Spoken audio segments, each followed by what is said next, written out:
Welcome to the NHL Wraparound podcast featuring Neil Smith, President General Manager of the 1994 Stanley Cup champion New York Rangers, and longtime ESPN NHL veteran Vic Morin. Together, they share no-nonsense opinions on news and issues around the National Hockey League. Whether you're a casual or diehard fan, each episode of NHL Wraparound will leave you more informed. Now, here's your hosts, Neil and Vic. Welcome to the NHL Wraparound Hall of Fame edition. Vic Morin, along with Neil Smith.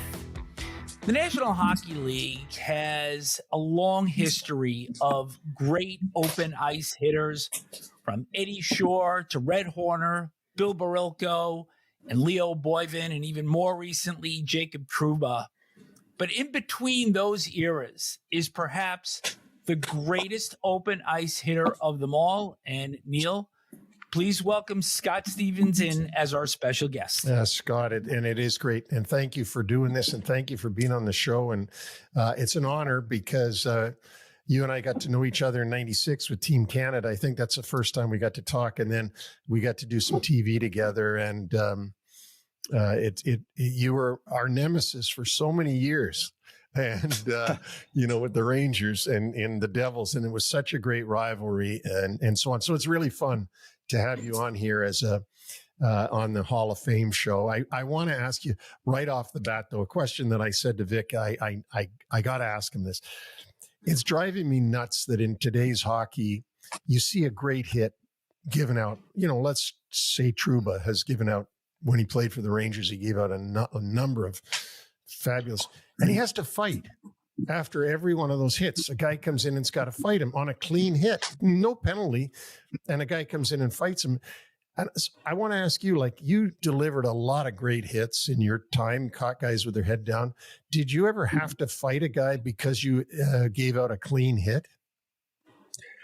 No, I don't remember that, because I think hitting was a big part of the game. And I think, no, I don't recall that. And, to be honest with you, and I give Trouba credit, but I think in this stage, I would just turn my cheek. If I give a good clean hit, I would almost let them take a penalty on me and try to swing the game. But I get it. You want to stand up and be accountable. But I think if you're giving good clean hits, which we don't really see as many as we used to, obviously, no, that shouldn't happen. And it bothers me too. And I find it very interesting. But I think, because I think sometimes, I hate to say it, sometimes there might be some free passes given and in a game. And then so when this does happen, it seems to be a big news and people want to get retribution on a hit. And that's my feeling on it, because in my day, we used to finish all hits, and I'm not saying finish hits taking out of the play, but if a guy was working to get the red line to dump it in, you should make him pay and keep your weight going back towards your end, obviously. But it is something that it's odd, and it is the way it is. But like I said, because they're so few and far between, especially the big ones, that everyone gets up in arms about it. Yeah, and even when Bedard got hurt there in his rookie season, and I give Foligno credit for doing what he did. He automatically fought Smith, who was the guy who stepped up on Bedard, but it was a clean hit, and it was in New Jersey where that happened. They stepped up. So we do research, even as well as you think you know somebody, you got to do some research before they come on the show. And we've had Scotty Bowman on. Scotty Bowman, I got to tell you, was like he's 22 years old. He's 92, and he was as sharp, certainly sharper than me, but he was very, very, very sharp. We got to go all the way back to the 30s. But looking at your life and your time, I guess I never realized. I realized that you'd been with the Capitals and that kind of stuff, and that. I didn't realize you were a Ranger. You were a Kitchener Ranger. Yeah, for 1 year. Yeah, 1 year. And your numbers retired by the Kitchener Rangers. Yeah, it was a wonderful year. We had a great team. A lot of players went on to play in the AHL, and we were fortunate to win the Memorial Cup that year. So it was a very special year. I moved on. Some guy stayed back for a few more years or a couple years, but I wanted to fast track as quick as possible in the NHL and was able to make that happen. But it was a tremendous year, and we still keep in touch. We've had some reunions, and it was a great group of players and a great team. Might be one of the strongest teams you've ever seen in junior hockey, I think. So, Scott, you wore number 3 in Kitchener. You wore number 3 in Washington, I remember. And then then was that the end of number 3, or did you have number 3 in St. Louis? I don't remember. No, I had 2 there, number 2. And then you went to the Devils and you couldn't get 3 because your buddy had number 3. Yeah, it was funny. Yeah, that's right. Kenny had that, and I really didn't have much of a say. I don't know, Lou sort of gave me 4, but 4 is a wonderful number. And Miles O'Connor might have had 4. He was up and down. And so I took 4, and it was sort of just given, but it's a great number. Obviously, it looked good on Bobby Orr, and I'm not Bobby Orr, but it was a special number. Scott, you were the first overall pick by the Caps, 5th overall actually, in 1982. Your first game, first goal on your first shot. Do you remember it? Yeah, that's probably the only one I really remember. It was just outside the blue line. My parents were at Madison Square Garden. It was against the Rangers. Yeah. And we won the draw, and it came to me, and I just took a slap shot at the net. And I don't have Al McGinnis slap shot, but somehow I beat Eddie Mio. I think it was 5-hole, and that was it. And it was pretty special, especially my parents there who are a big part of my, success getting to the NHL. It was pretty nice. I remember you coming up as a rookie and watching you play, extremely gifted, but very emotional also. And in your first 12 seasons in the NHL, you had over 100 penalty minutes. You had 200 plus 4 times. And I thought from an emotional component, you were outright scary as a rookie. And as you started to develop, your intensity, your ferocity never left you. But where was that point, and which players may have been influential in terms of having you channel that emotion just a little bit, but still be able to maintain your effectiveness? Well, I think there's a couple of things. First of all, it was Brian Murray, who was my coach, great coach, and the late Brian Murray. He actually pulled me aside and he said, Scott, I like the way you play, and I like your intensity, but we need you on the ice more. We can't have you in the penalty box. So I thought about that, and I said, yeah, that makes sense. And yeah, I'd like to play more, and ice time's fun. So I think it kind of started there, and coming from him, and that's where it started. But I still think I found a way to play on the edge too after that meeting with Brian, that I can still be effective, and I think that goes with maturity, to find a way. If you can find that way of playing on the line, physical, nasty, mean, without crossing it, it's a fine art. And I think over years you learn that as a player, especially if you're more of a physical player. And I think I found that and was able to walk that line pretty well. And in your last 10 seasons, you eclipsed 100 only twice. And those totals were 100 and 103. So you're just barely over. So it speaks exactly to what you're saying there. Correct. And there's no question, if I'm in the box for 5 minutes and we get a power play or we have a PK, I'd rather be in the ice. I want to help my team. I'm not helping my team in the box. So I think it was more important that I stayed on the ice, and I like to be on the ice and play all different situations. So that was definitely a factor as I grew older. But I think it's kind of common. Most guys sort of mellow a bit and get a bit of a reputation that they hopefully can keep for a little bit. Obviously, you still got to stand up once in a while. Otherwise, there's young guys coming up and they want to take advantage of you. But for the most part, you've sort of established yourself a bit to a certain extent. Scott, you were 18 years old when you get to Washington, and we just talked to Stevie Yzerman the other day, and he was 18 when he got to Detroit, and we asked him similar questions like, who was your mentor at 18 years old? There had to be somebody there saying, kid, you got to do this or that? Well, fortunately, when I arrived, I was drafted to the Capitals. They made the big trade with Rod Langway, Brian Engblom, Craig Laughlin, Doug Jarvis. So, a lot of people thought, that's a big trade, and there's not going to be a lot of room there for maybe myself to make that team with two incredible defensemen and Brian and Rod there. But actually, I think it sort of helped me slide in there and make the team. But I have to look at those guys. Mike Gartner's a guy, Rod, they were really influential. But Brian Engblom was the biggest guy, and I've talked about this many times about Brian.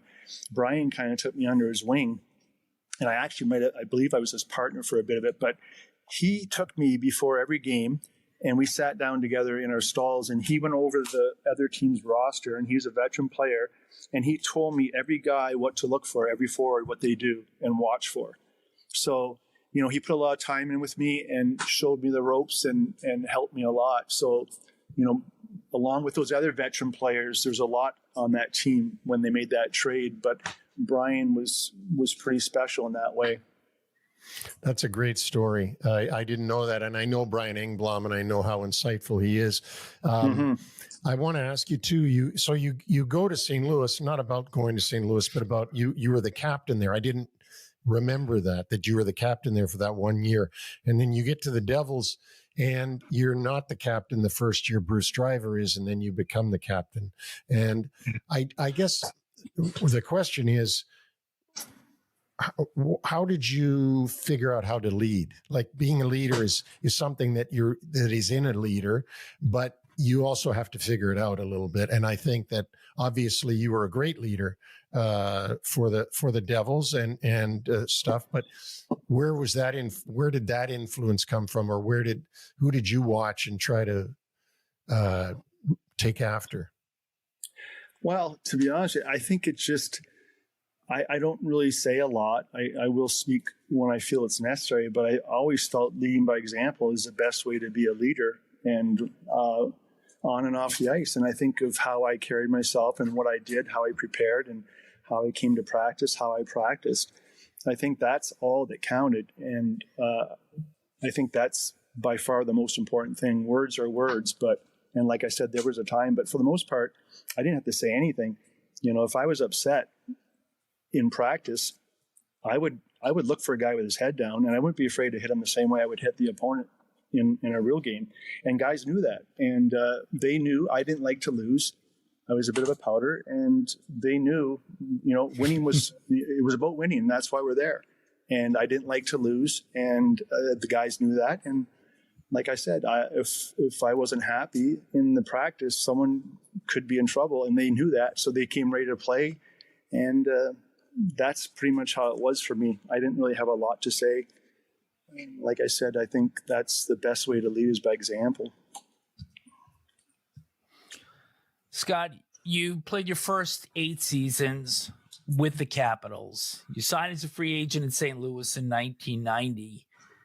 And after Brendan Shanahan signed in St. Louis the following year, you're awarded to the Devils as compensation. And St. Louis was a city that you never wanted to leave. You wanted to settle there. You held out for a bit. How difficult was that adjustment coming over to Jersey, knowing that this was not a desired location for you? Well, actually, it's probably tougher on the wife, and the family. We just had a baby there in St. Louis, and we had a 16-month-old. We just bought a house, and we just sold the house. So it was a lot going on. But as a player, you just play, and that's all I thought about was playing. But I have to say, Lou Lamoriello was really good. He really wanted me and my family there, and he put a lot into it to get me and to make sure we were settled and happy. So, and it means a lot when you have the general manager, very excited about you come in there. And to be honest with you, St. Louis was phenomenal. We had a great team. It's a great city. It's a great place to play, great place to live. All those things are wonderful. But as a hockey player, you just move on and play. But Lou came to the airport, picked us up, put the car seats in with us with the kids, and he was there when we first arrived, which was pretty classy and meant a lot. And he made sure, we were looked after to find a place and we were comfortable, and that goes a long ways. And, on a team, it always starts with the ownership and then the general manager. I think it trickles down. If you have good ownership and a great general manager that cares about winning, you can do good things and makes everybody feel important. What about the acclimation with your new teammates? And I believe Kirk Muller was holding out also, and there seemed to be a little bit of fragmentation amongst the rank and file there. So how easy and how quickly were you actually able to fit in and be comfortable as a player with the Devils?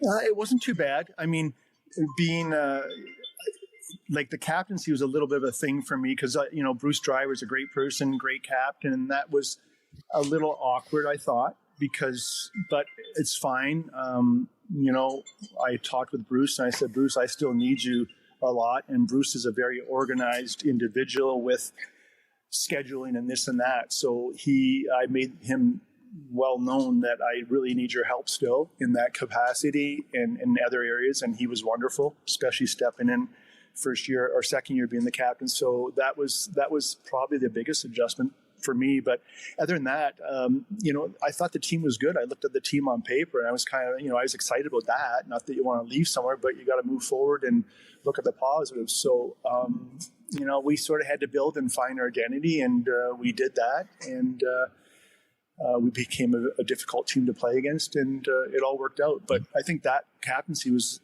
the biggest little adjustment there, because you're just coming in here and then, there's a lot of guys that have been there a while. You're like, and then you take it from, I didn't take it, but I was given the seat by Lou from Bruce, but it all worked out. And Bruce is a great friend and of mine right now still. And then Bruce is a great guy. He played for the Rangers there for a while when I was there, so I can attest to what a good guy is. I want to take you back and explain to the listeners and the viewers what was going on in this era of Group 1 free agency, because you were Group 2 when you left Washington, and that never happened, that a Group 2 got signed, because the compensation was so overwhelming. And I remember when David Poile decided to take the compensation and not match the offer, it was stunning, because people just didn't do that. If there ever was a Group 2 signing, and there are very few, the team almost always matched. But then we get to that era when the Blues have this Group 1 opportunity, and the Group 1 meant, just for review, that if you signed a player who was a Group 1, you got the player. There was no matching. You got him. Brendan Shanahan was one of those guys. Adam Graves was one of those guys. And if you knew the rules, you knew you had him. Now what happened was the team that he came from and you had to work out a deal. If you couldn't work out a deal, it went to an arbitrator for what they called equalization. And how that worked was the team that signed the player put up what they felt was equalization, and the team who lost the player put up what they thought was equalization, and they argued it in front of an arbitrator, and it was the arbitrator's decision. So obviously in this case, this arbitrator decided that what Lou Lamoriello and the Devils put up in the player of Scott Stevens was better equalization, or more even equalization, than Curtis Joseph and Rod Brind'Amour, who the Blues had put up. My question to you, Scott, is, after saying all that, at what point do you remember that you first became aware that you were even part of this whole fiasco that was going on with Brendan Shanahan and equalization? Well, I believe it kind of all came down at the Canada Cup that year. And actually, Brendan was there too. And it was interesting. This is when that was all playing out. And so that was a little odd. But yeah, that's when that sort of all came down. And it was interesting. And that's, I guess I wasn't expecting to be the compensation, but that was the package that Lou asked for and was adamant about having. And you're right, they did put up a couple pretty good players, Curtis Joseph and Rod Brind'Amour. Did you first find out when they told you, oh, by the way, you got awarded to the Devils, or did you know that might happen? Well, I knew it might happen, but I can't even remember where I was when it all happened, to be honest with you. But I just remember that I know we were in training camp for, I believe it was the Canada Cup, and it was like pins and needles what was going to happen. And then it all came to a head. But it all worked out, and that's. You explained it perfectly. And like I said, as a hockey player, you just want to play hockey and you move on. You're not going to drag your feet, and there's nothing you can do about it. The rules are the rules. And, it worked once for St. Louis and didn't work the second time.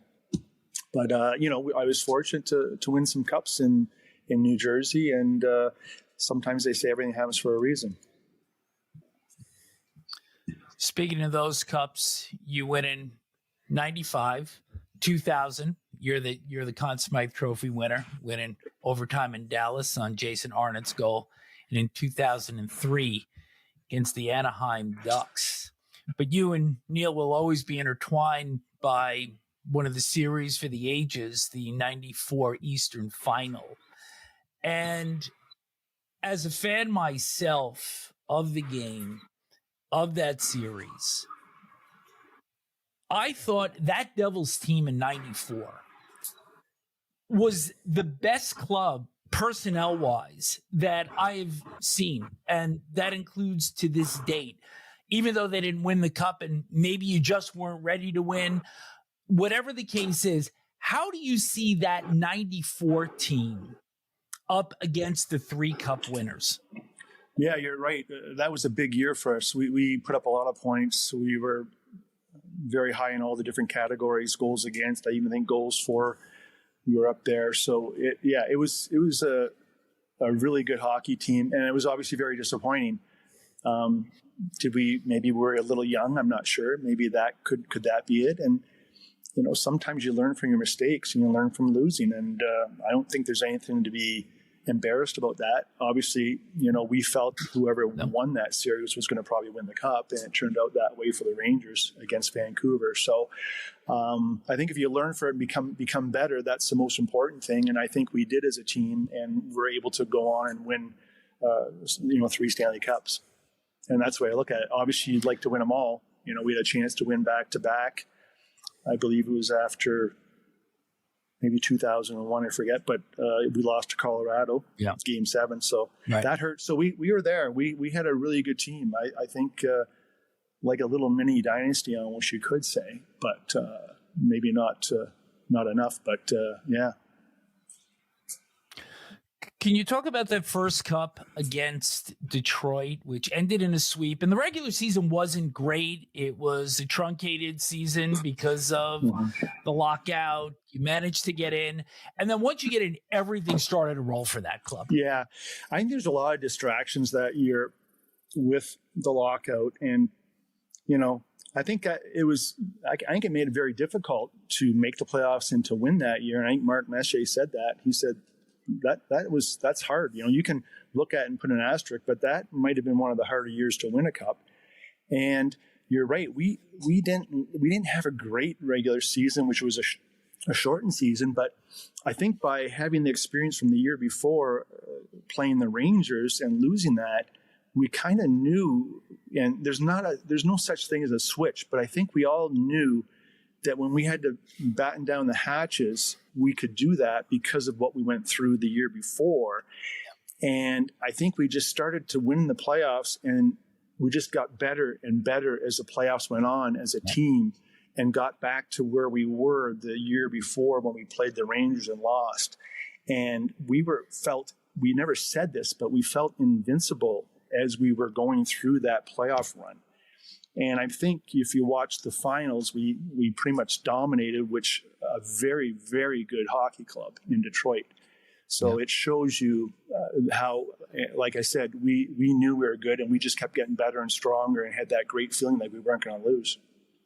And I can't say we had that feeling against the Rangers, but we had that feeling that year that we weren't going to lose, and we were ready to move forward and win. Is it because of what you learned in '94? I think you learn a lot, and just the experience.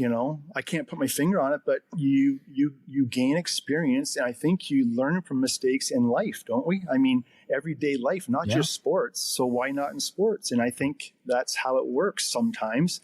And it's not fun and hurts, but maybe that's what you need. You need that pain and that hurt to move forward and take the next step as a team and as individuals. So, Scott, 3 cups in New Jersey, 3 different coaches. Obviously, the most memorable to me is Jacques Lemaire, because he changed the game in that era a little bit with his coaching style.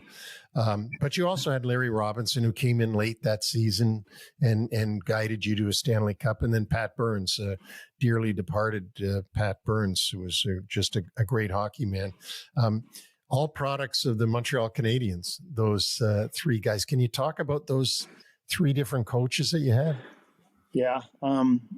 It was pretty amazing when Jacques and Larry came, and then Jacques Caron, the goalie coach. He's a good person still. He's a special guy. They were a great trio, and they all brought something different. But I have to tell you, the systems and the way they taught us to play and showed us certain things on the ice, it was like I felt like a little kid. I felt like, man, I've never learned so much in my life from these gentlemen, and especially Jacques. It was his footprint. It was his stamp on how we played. And we're talking a foot here or 2 feet there, stick position.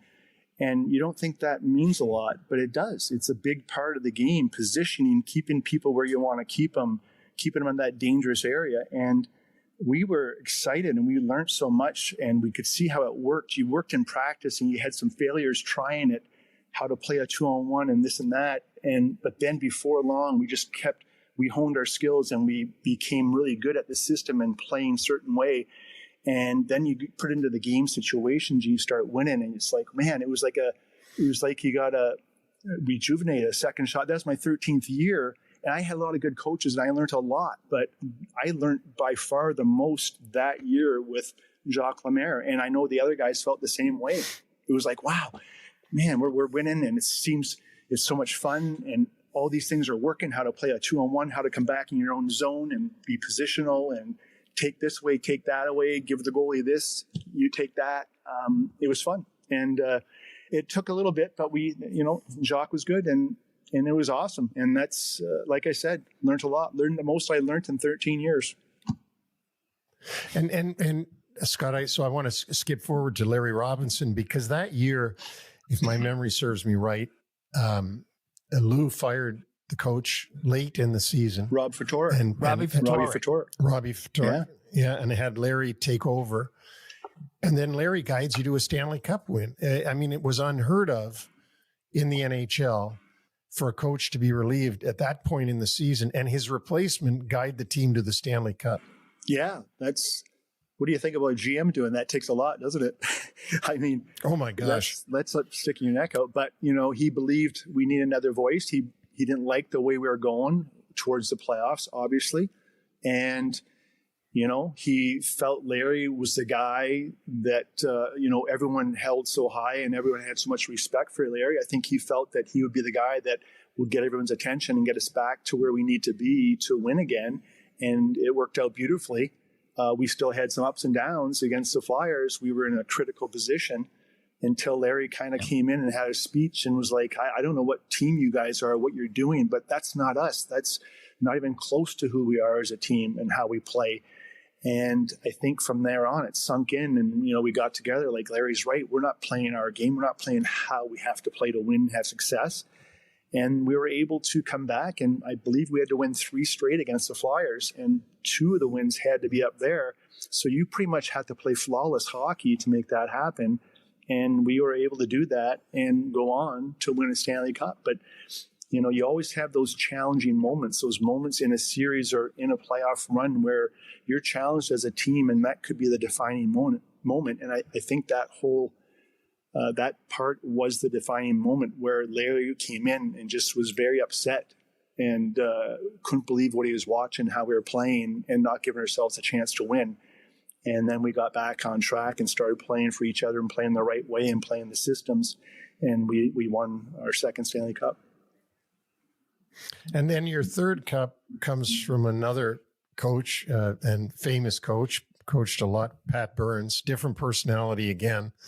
What about that? What about Pat and his coaching style in that year? Let me tell you, I have to give Pat a lot of credit because, Pat could have came in and said, this is how I want to play. I want to change the systems. I want to play what we're doing. I don't want to play that way in the neutral zone or in the D zone. But he came in and he took the assistant coaches and he said, show me what you guys do. Show me how you play. And I believe Bob Carpenter's one of them, and they showed how we're supposed to play and the style and the system. And Pat enforced it. And I give Pat a lot of credit. I don't think we win that cup with Pat if Pat comes in and maybe has a bit of an ego and says, we're changing everything. It worked for you a couple times, but we need to redo everything. And he didn't do that. And I was so happy because I really appreciate the way we played. That's one reason why I signed on there when I was a free agent. I didn't want to leave. I knew how we played. I knew it was a way to win and win championships. And Pat followed suit. He just made sure everybody was accountable and everybody did their job.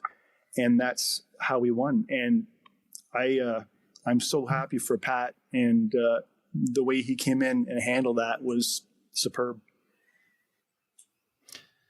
And it's no coincidence that in those 3 championship seasons, you had 3 of the most memorable hits of your career. In 95, final against Detroit, Slava Kozlov. The 2000 Game 7 against Philadelphia in the Eastern Final, Eric Lindros, and in the 03 final against Paul Kariya. And in your way, you made enormous marks on each of those playoff wins. Yeah.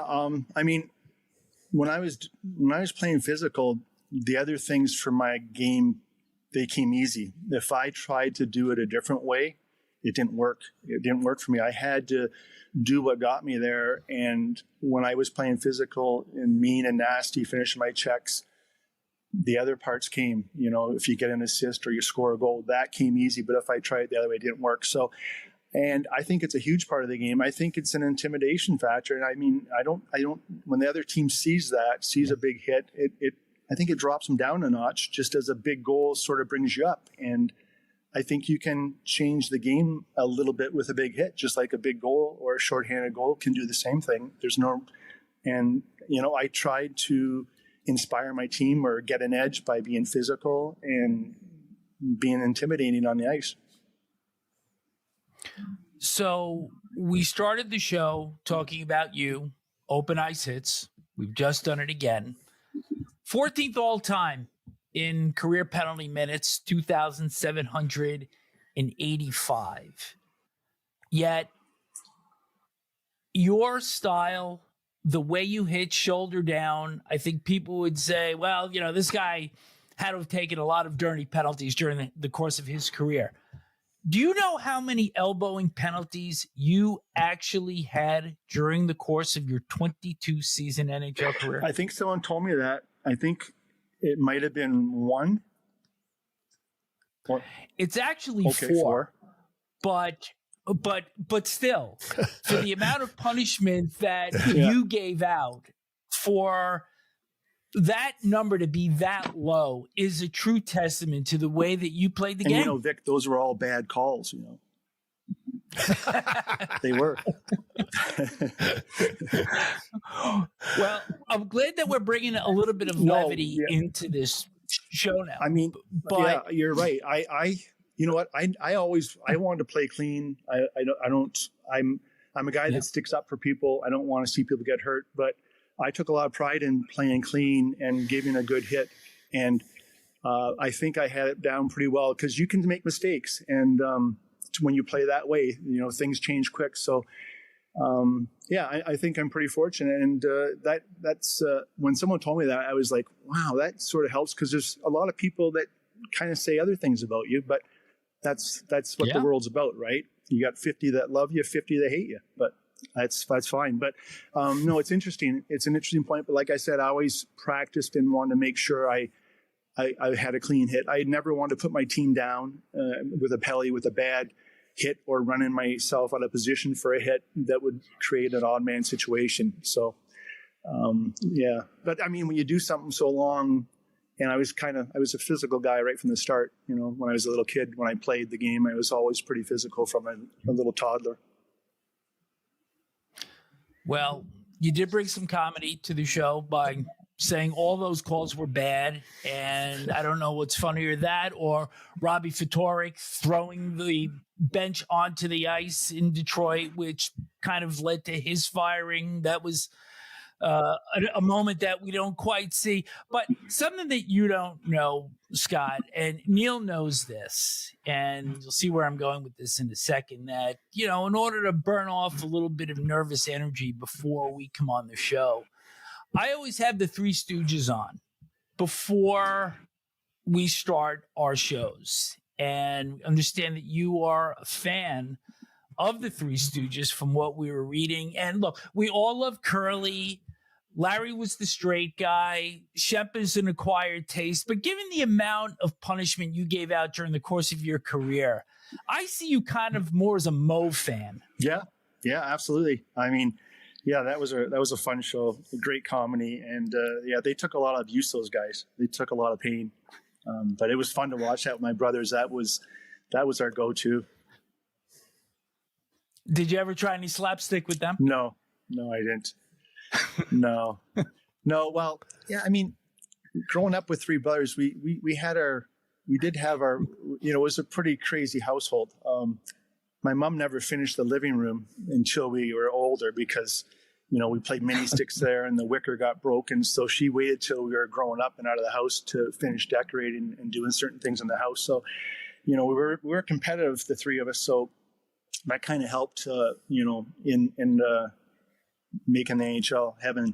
We're all a year apart, so we could play together and fight together and get in trouble together. Well, Scott, two things that I want to mention before you go to the audience is the first player ever to have your number retired by the New Jersey Devils was number 4, your number 4, which is a great honor. You must have felt really honored that night. Yeah, there's no question. To be the first is pretty special, and yeah, it was wonderful. I'll never forget that. I mean, that's something you dream of winning Stanley Cups, but you know, the Hall of Fame and having your number retired by your team is very special, and what a great moment and a great gesture by the organization. And you know, we have a great fan base. I know New York has an incredible fan base, but the people in New Jersey are wonderful, and they always are appreciative of what we did, and they're always thanking you, which is that's something that's really special when you have fans come up and thank you for what you did, for all that hard work and time you put in, and you know, getting banged up. They're like, thank you for what you did, and they say that to a lot of the players that won cups there. And that's pretty special when you have fans coming up and appreciating you and thanking you for what you did for the state. Well, and well deserved. And I know you think that I'm a lot older than you. You must. Well, I was looking because today, I was GM when you were playing. I was looking today. I go, man, Neil hasn't changed. He looks really good. And I'm thinking, man, I'm looking old now. Are we around the same age, or what's going on here? No. But I got something for you that I bet you don't know. And with this, I'm going to wrap. You actually played with a defenseman that was my defense partner. Okay. And he ended up playing with you. Now, you probably won't be able to guess at the name, and I don't want to have to make you wait around for it. But I played for the Dayton Gems, and my defense partner was Dwight Schofield. Oh, wow. Dwight Schofield. Yeah, he was good. He was a good protector, wasn't he? Yeah, well, he was for me, and I needed it. And he was a tough one. I know that he played with you guys. I read that in Washington, they got him on waivers, brought him in to make sure that nobody took advantage of you and Langway. Yeah, no, he was a tough customer, and no one wanted to mess with him. Yeah, that's interesting. That's cool. Yeah, very nice. So yeah, we're not too far off in age, probably then, right, Neil? I guess. I think we are probably, but I won't go into that. Okay. No, but He's probably closer to me. yeah. Well, you're. I put you in with Mess and Gretz and those guys, aren't you? Aren't you in their age Yeah, group? I think I'm maybe 2 years. It always felt like I was a lot younger, but I think I was only 2 to 3 years younger than those guys. To be honest with you, yeah. Well, the one thing I'll never forget about Scoey, and if I called him today, he had that thick Boston accent, and I'd always go, "Hey, Scoey there," and he'd go, "Smitty there." Remember that he had that heavy duty accent. Yeah. He was a tough customer. He was a good man.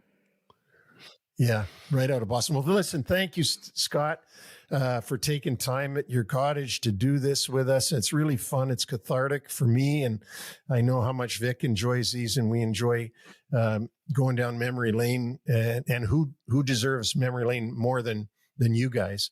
And you had a great career, you had a great life. You've been a great role model for so many people. And again, thanks for taking your time. Well, thanks, Neil. It's nice to catch up and see you again. You look great. And Vic, it's so nice to meet you. And thanks for having me on. I had a good time. Pleasure is ours. Thank you. Scott Stevens, incredibly forthright with everything that he said to us during our 40-minute discussion with him. And I think you and I kind of looked at each other when he was talking about the 4 elbowing penalties. And I think he really believes those were all bad calls. Oh, I do too. I mean, we started laughing mostly because, I remember Bernie Perrant saying that, all the goals that went in on the other guy. They didn't go in on me. And that was hilarious. And then it was almost like when we said you only got 4 elbowing calls, and he goes, and those were bad calls. It was like he meant it to be funny. But then when you're thinking, I think he meant that. I think he meant that they were all bad calls, because he prided himself on not doing things that would put his team at a disadvantage.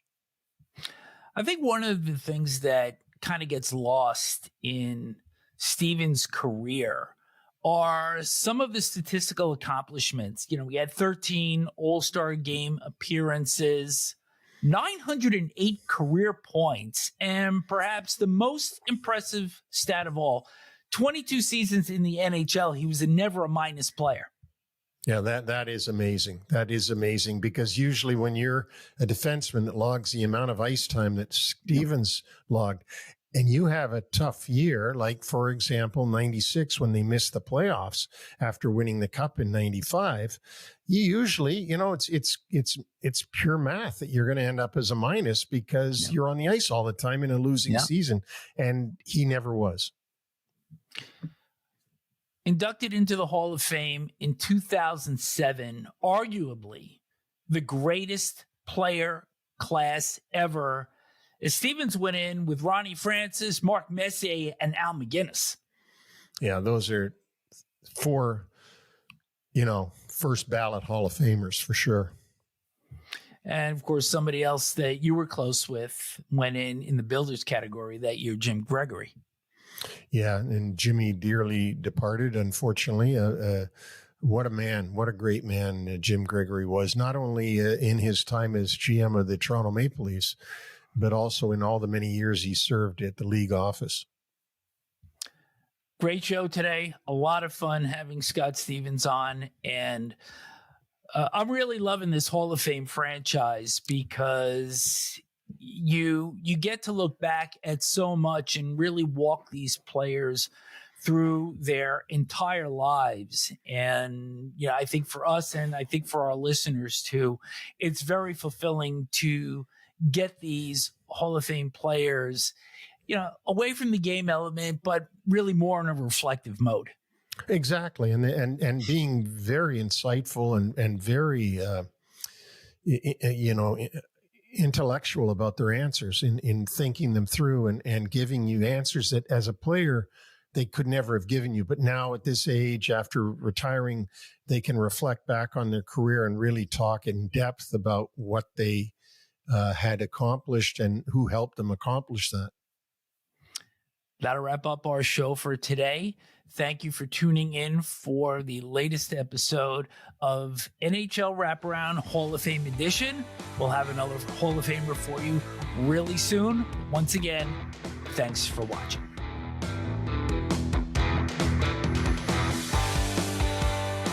Thanks for joining us on the NHL Wraparound podcast. Don't forget to subscribe to stay up to date on all the NHL action.